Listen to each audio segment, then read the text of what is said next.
Welkom bij Lubach, mijn naam is Arjen. Straks een update over alles wat er gebeurt op de Olympische Spelen in Milaan. Diederik Smit is hier zo. Hallo. Heel veel zin in. Maar eerst politiek, want over precies een week krijgen we een nieuw kabinet. En de komende dagen gaat Rob Jetten in gesprek met alle 27 nieuwe ministers en staatssecretarissen. Dus dat wordt 27 keer zo'n ongemakkelijk gesprek. Goedemorgen, welkom. Fijn dat je er bent. Ben je er klaar? Ja, heb je er zin in? Zeker. Je mag als eerste. Wauw. Ga lekker zitten. Dankjewel. Als eerste is Sandra Palme aan de beurt. Zij is al staatssecretaris hersteltoeslagen. En het plan is dat ze dat ook blijft. Wauw. Zij heeft gewoon hetzelfde pak als die stoel. Hey, moet je kijken als ze gaat zitten. Poef, weg is Sandra Palme. Dat is onhandig en dat merkte je ook wel. Want daarna kwam Sophie Hermans. En kijk, die is gewoon op Sandra Palme gaan zitten. Dat krijg je met zo'n pak. Nou, die gesprekken die zijn in principe een formaliteit. Dan vraagt Jetten van, zijn er nog belangrijke dingen uit je verleden die ik moet weten? En meestal is het antwoord dan nee. Maar bij aankomend minister Sjoerd Sjoerdsma is er wel echt iets te bespreken. Want hij is namelijk 5 jaar geleden door China op de sanctielijst gezet toen hij zich uitsprak tegen de behandeling van Oeigoeren. Kijk, dit was toen. We gaan naar China, want het land heeft opnieuw een Nederlands Kamerlid op de zwarte lijst gezet. Ja, D66-Kamerlid Sjoerd Sjoerdsma en zijn familie mogen niet meer naar China reizen. Ja, dus niet alleen Sjoerd Sjoerdsma, zijn hele familie mag China niet in. Dus als je denkt, in plaats van Sjoerd sturen we Sjoerdsma, dat kan dus niet. Net als Sjoerd Spaar trouwens. En ik vind het supercool dat hij opkomt voor mensenrechten, maar het is misschien handig om een ministerspost voor hem te zoeken waarbij hij niet per se naar China hoeft. Wat gaat hij doen trouwens? Ah, buitenlandse handel. Oké. Beetje onhandig, beetje onhandig. Sjoerdsma heeft trouwens nog meer reisbeperkingen, want hij staat ook op de zwarte lijst van Rusland en hij schijnt ook niet meer welkom te zijn in Mordor. Het is allemaal heel spannend. Nou, het spannendste gesprek stond voor morgen gepland, namelijk met Nathalie van Berkel, de beoogd staatssecretaris van Financiën. Maar die heeft zich vanavond teruggetrokken vanwege haar cv. Daar was ze namelijk niet helemaal eerlijk in geweest. Op haar cv stond dat ze een master bestuurskunde volgde aan de Universiteit Leiden. Maar de Volkskrant meldt dat ze in werkelijkheid alleen haar propeduizen haalde op hbo-niveau. Ai, gelogen op haar cv. Kijk, ik heb ook wel eens een foutje op mijn cv gemaakt, hè? Maar dat was een dubbele spatie of zo. En mijn Duits heb ik misschien wel eens iets rooskleuriger voorgestemd dan het in werkelijkheid gibt. Maar ik heb nog nooit een hele master verzonnen. Nou, de Volkskrant is met haar gaan bellen en toen heeft ze 3 keer een nieuwe cv ingeleverd. En steeds bleek er toch weer iets niet te kloppen. Nou, uiteindelijk bleek ze alleen haar HAVO te hebben gehaald plus een hbo-propeduis. Terwijl ze dus begon met master bestuurskunde. Hoe krijg je dat voor elkaar? Nou, zelf zei Van Berkel dat ze haar cv op LinkedIn naar eer en geweten op basis van haar geheugen had ingevuld. Op basis van haar geheugen? Dan is daar misschien ook iets mis mee. Dit is zo raar. En het is ook strafbaar, weet ik, als jurist. Of tenminste, jurist. Ik heb een tijdje rechten gestudeerd. Nou ja, gestudeerd. Ik heb het overwogen. Nou ja, overwogen. Ik heb een seizoen Law and Order gekeken. Nou, gekeken. Die DVD-box die stond bij ons in de videotheek. Nou ja, iemand zei tegen mij, daar is de videotheek. Misschien hebben die Law and Order wel. Videotheek weet ik trouwens ook niet, hoor. Maar toen zei ik, nee, laten we gaan blowen. En toen zijn we gaan blowen. Zo is het echt gegaan. Of nou ja, hij ging blowen en ik ging naar huis. Dit is allemaal even op basis van mijn geheugen, dit. Maar goed, ze heeft zich dus teruggetrokken. Ze gaat volgende week aan de slag als hersenchirurg. Komt helemaal goed. Oh, en er viel me trouwens nog iets op vandaag. Vandaag had Jetten 6 gesprekken. Morgen zouden dat er 7 zijn. Woensdag nog eens 7. Donderdag heeft hij er 6. En vrijdag 1. Alleen David van Weel. Wat is daar aan de hand? Waarom trekt Jetten een hele dag uit voor David van Weel? David, moet ik nog iets weten? Ja, hè? Heel veel, hè? Dus, volgende week hebben we dus een nieuw kabinet. En dat betekent dat we nu echt afscheid moeten nemen van Dick Schoof. Die zit in zijn allerlaatste week als premier. En daar wil ik toch even bij stilstaan. Want ik ben zo bang dat we hem anders gaan vergeten. Ja, toch? Dat hij eindigt als een heel moeilijke vraag in een pubquiz. Wie was de minister-president tijdens het kabinet Schoof? Johan Remkes? Hoeveel mag je ernaast zitten? Nou, afgelopen vrijdag was de laatste ministerraad van het huidige kabinet. En dat is dan altijd een feest, want dan mogen ze film kijken. Jongens, ik heb mijn lievelingsfilm geregeld. De Marathon. Nee, ze hadden gewoon een ministerraad. En de afloop was er natuurlijk veel pers. En ik vond het mooi om te zien dat zijn collega's nog hun best deden... om iets aardigs te zeggen over Dick Schoof. Hoe vond u dat premier Schoof het gedaan heeft? Uitstekend. Als partijloze premier, wat hij heeft moeten doen... dan vind ik dat hij Nederland goed vertegenwoordigd heeft. Ik vond Dick echt wel een goede premier. En ik denk dat hij ook wel meer waardering gaat krijgen na de loop der jaren. Sterker nog, hoe langer die weg is, hoe blijer de mensen worden, denk ik. Dat is toch knap gedaan. Maar goed, ook tijdens de ministerraad heeft Schoof natuurlijk allerlei complimentjes gekregen. En daar kunnen we ook naar gaan luisteren. Want journalisten vroegen wat voor complimenten hij had gekregen. En toen is Schoof dat ook nog gaan zeggen ook. Vooral de dank uitgesproken dat je ondanks alles dit toch gewoon gedaan hebt. Dat je ook de moed en durf had om dit premierschap zeg maar te doen in deze periode. En zij roemde toch mijn alsmaar steeds maar weer de energie.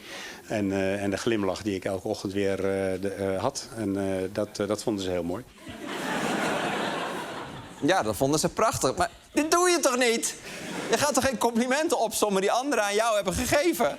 De andere ministers deden dat ook niet. Die hadden vast ook complimenten gekregen in de laatste ministerraad... maar die gingen natuurlijk niks zeggen. Zoals minister Bruin van Volksgezondheid. Wat hebben ze tegen u gezegd? Ja, ik mag natuurlijk niet citeren uit de ministerraad... dus daar kan ik helaas niks over zeggen. Ja, als het een hele kleine persoonlijke dingetje gaat toch wel. Hij doet het wel. Ja, dat is voor zijn rekening. Ja, dat is wel een goed punt. Je mag helemaal niet lekken uit de ministerraad. Dat is zelfs strafbaar. Hier, maximaal een jaar gevangenisstraf. Dat zou wel een tragische afsluiting zijn van zijn premierschap. Maar het maakt die pubquizvraag wel een stuk leuker. Welke oud-premier draaide een jaar de bak in... omdat hij plichtmatige complimentjes aan zichzelf heeft gelekt? Oh, dat weet ik. Dat is Dick Schoof. Oké, nog een week dus. En dan staan de nieuwe ministers op het bordes... en dan hebben we officieel een nieuw kabinet. En niet zomaar een kabinet, hè. Een minderheidskabinet. Een kabinet zonder meerderheid in de Tweede Kamer. Dat is een interessant experiment, want in Nederland hebben we bijna altijd een meerderheidskabinet van minstens 76 zetels. Maar het nieuwe kabinet heeft er maar 66 en dus moeten ze voor elk wetsvoorstel op zoek naar extra steun. En ik ben wel benieuwd, zou dit kunnen werken? Of hebben we over een paar maanden weer verkiezingen? Nou, in ieder geval goed om te weten, Nederlanders staan er heel open in. Volgens mij wordt dat een chaos. Ik vind dat het volk wordt belazerd. Nou, er moet gewoon een meerderheidskabinet komen. Ik denk dat ze het heel moeilijk krijgen. Laat ik zeggen dat ik hoop dat ik er vertrouwen in zou kunnen krijgen. Ja, dat vind ik wel mooi gezegd. Ja, dat is heel mooi gezegd, ja. Al zegt u het zelf. Dit was de zus van Dick Schoof. Oké, nou, niet iedereen is dus enthousiast over het concept minderheidskabinet. Wat zeggen de experts ervan? Ik zeg zelf, voor Nederland voelt een minderheidskabinet als spookrijden. Ja? Ja, dus spookrijden. Want, zo gevaarlijk? Nou, het is behoorlijk gevaarlijk. Het is behoorlijk risicovol. Dus als je gaat spookrijden op de snelweg... dan zie je wat er op je afkomt. Dan moet je snel omkeren of je moet ontwijken. Ik moet het nog maar zien. Ja, maar nu ben je vooral aan het uitleggen dat spookrijden gevaarlijk is. Zeker zo'n vrachtwagen, als dat op je afkomt met die koplampen. Je ziet niks, hè? Echt levensgevaarlijk, zo'n minderheidskabinet. Nou, misschien kan een andere expert even simpel uitleggen wat nou precies het probleem is. Ik sprak er afgelopen weekend over met een vriend en hij gaf een mooie omschrijving. Hij zei, het minderheidskabinet in deze vorm is toch een beetje alsof je getrouwd bent. Je hebt een huwelijk, maar je moet elke week aan je buurman vragen of je nog samen mag zijn. Ja, heel herkenbaar. Heel herkenbaar. Frits Wester dan, kan die het een beetje helder uitleggen? En Frits, even geen vergelijkingen. Ik vergelijk het eigenlijk een beetje zo, hè. Stel, wij zeggen met z'n vieren, we gaan op vakantie. Nee, oké, laat maar. Oké. Die kan op het lijstje en nooit met Frits Wester op vakantie gaan. Oh, dat stond er al. Wat grappig. Oké, en ik snap wel dat niet iedereen meteen enthousiast is... want het is ook best wel een uitzonderlijk experiment. Nederland heeft tot nu toe eigenlijk maar 1 echt minderheidskabinet gehad. Het kabinet Colijn 5 in 1939. Hier zie je dat kabinet. Mooie jonge ploeg, klaar voor alle uitdagingen... waar Nederland in 1939 voor stond. Maar helaas, dat kabinet kon na een motie van wantrouwen... na 2 dagen alweer vertrekken. Dat verklaar en ik peer hem. We hebben nog wel een soort van minderheidskabinetten gehad, zoals Rutte 1. Dat was officieel ook een minderheidskabinet, maar die hadden gedoogsteun van de PVV. Het minderheidskabinet. Dus een echt minderheidskabinet is in Nederland nog nooit gedaan. Waar ze wel veel ervaring hebben met minderheidskabinetten is in Denemarken. Sterker nog, daar hebben ze bijna altijd een minderheidskabinet. En daar werkt het. Dus nodigen Nederlandse programma's allemaal Denen uit om er op tv over te vertellen. Of nou ja, 1 Deen. Klees de Vrees, u bent hoogleraar verbonden aan de Universiteit van Amsterdam... en u bent gespecialiseerd in minderheidskabinetten. Welkom, Klees de Vrees. Ik wil even naar jou, Klees. Je bent hoogleraar in de politieke communicatie. Van Deense komaf ook. Klaas de Vreese. Goedemorgen. U bent hoogleraar politieke communicatie aan de UvA... en afkomstig ook uit Denemarken. Een minderheidskabinet. Iets wat Klees de Vreese erg bekend voorkomt. Ja, ik snap die redacties wel. Hè? Er is 1 Nederlands sprekende expert hierover. Dan bel je die en klaar is Klees. Maar goed, in Denemarken schijnen die minderheidskabinetten dus goed te werken. Maar dat is geen garantie dat het hier ook gaat lukken. Want de Deense politiek zit een beetje anders in elkaar. En ze werken daar in het parlement bijvoorbeeld met blokken. Alle linkse partijen vormen een linksblok en de rechtse partijen een rechtsblok. En de regering wordt in principe altijd gesteund door de partijen binnen het eigen blok. Dus stel, er is in Denemarken een rechtsminderheidskabinet... dan wordt dat in principe door alle rechtse partijen gesteund, zelfs door de Deense PVV. Maar ja, het minderheidskabinet van Jette is meer een middenkabinet. Dus als die een rechtsplannetje hebben, krijgen die dan steun van de Nederlandse PVV. De bende van Jette. Waarom gaat u niet de koffie bij de informateur? Nee, ik ga niet koffie drinken met de bende van Jette. Daar heb ik totaal geen zin in. De bende van Jette. Leuk weet je, een week na dit interview donderden ze eigen partij in elkaar. Oké, dus dat met die linkse en rechtse blokken gaat hier niet werken. Maar er zijn nog meer verschillen tussen Denemarken en Nederland. Daarvoor luisteren we even naar een Deense expert, maar mij niet uit wie. Wat natuurlijk ook heel belangrijk is in Denemarken... is dat het een eenkamer parlement is. Dus op het moment dat niet zoals bij een Eerste en een Tweede Kamer. Dus als de deal eenmaal is gesloten... ja, dan hoef je niet nog door 1 kamer te gaan. Ja, in Denemarken hebben ze niet zoals wij een Eerste en een Tweede Kamer. Ze hebben alleen een Tweede Kamer. Is dat dan niet de Eerste Kamer? Nou ja. Maar dat maakt het in Nederland extra ingewikkeld. Deze coalitie heeft ook in de Eerste Kamer geen meerderheid. Dus ik Klees de Vrees het ergste. En de Nederlandse oppositie... de beste grap van de avond, ja toch? Dankjewel.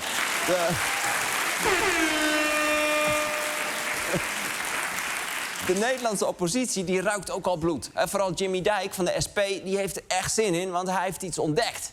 Als het kabinet in de minderheid is, dan is de oppositie dus in de meerderheid. Zij zijn er met een minderheid. Dus dat betekent dat de oppositie met meer is. Het mooiste is dat je nu als oppositie een meerderheid hebt. Wij zijn echt met meer. Als we een verenigde oppositie zijn, zijn we met meer. Want nogmaals, wij zijn met meer. Ja, als Jimmy Dijk ooit meedoet aan 1 tegen 100, wordt hij gek, toch? Hij staat daar in zijn eentje. Wij zijn met meer. We maken hem kapot. Doe maar een moeilijke vraag. Fuck it, loser. Zoiets denk ik wel. Nou, de oppositie stelt ook flinke eisen voordat ze het kabinet steunen. GroenLinks-PvdA steunt de plannen alleen als het roer drastisch omgaat. En de SGP zegt zelfs dat ze hun steun intrekken als de coalitie stappen zet op het gebied van medische ethiek. Met andere woorden, dan breekt de SGP dit ongewenste project al na een paar weken af. Jette moet dus allemaal heel verschillende partijen te vriend houden. En dat wordt nog lastig. Want je ziet gewoon aan de lichaamstaal van de oppositie... Ja, dat ze het nog maar moeten zien. Hier moet je kijken, hier. Als je dan de verkiezingsprogramma's naast elkaar legt... en kijkt wat de inzet is van de verschillende partijen... dan is er bijna nooit een meerderheid voor 1 specifieke regeling om af te schaffen. Want er is altijd wel een reden.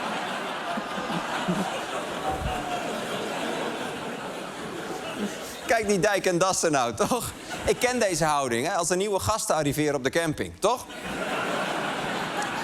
Gaat nooit passen, gaat niet passen. Let op mijn woorden, gaat niet passen. Oké, dus tuurlijk. Gaat niet passen. Oké, dus er zijn nog veel vraagtekens en veel mensen zijn sceptisch. Maar ik heb 1 iemand gevonden die 5 jaar geleden al zei... een minderheidskabinet is dé manier om ons land te regeren. Misschien ken je hem wel. En ik snap niet waarom je een meerderheidskabinet moet vormen. Dat snap ik niet. Waarom zou je niet met een minderheidskabinet? Want dan krijg je de echte debatten waar het plaats moet vinden, namelijk in de Kamer. En dan kan je dat niet allemaal van tevoren al bekokstoven. Dus ik snap niet waarom dat moet. Ik zou met misschien 3 partijen het kabinet willen zien. Ja, Louis van Gaal zegt, ik zou een minderheidskabinet doen met 3 partijen. De vraag is natuurlijk, heeft hij een punt? Diederik? Ja, het hangt heel erg vanaf hoe je dat invult. Kijk, het gaat erom, als je gewoon kijkt hoe je dat dan zou kunnen doen. Hè? Want Louis van Gaal die zegt eigenlijk van kijk gewoon naar het materiaal dat Nederland heeft. En dan zou je dus hiervoor kunnen kiezen. Dit is dus de optie met 3. Nou, gewoon 3 op 1 lijn in deze formatie.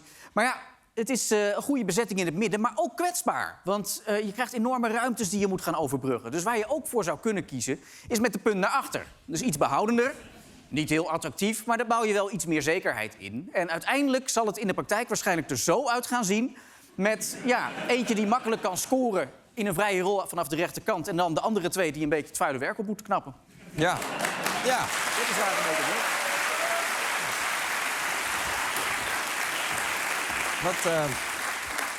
Wat heerlijk, zo'n metafoor die wel werkt. Nou ja, op papier kan dit dus wel heel goed werken. Maar ja, het gaat er gewoon om hoe je het invult. Ja, het gaat erom hoe je het invult. Nou, dankjewel voor je uitleg. Over een week gaan ze dus echt beginnen met dat minderheidskabinet. We gaan zien of het gaat werken. We blijven dat volgen.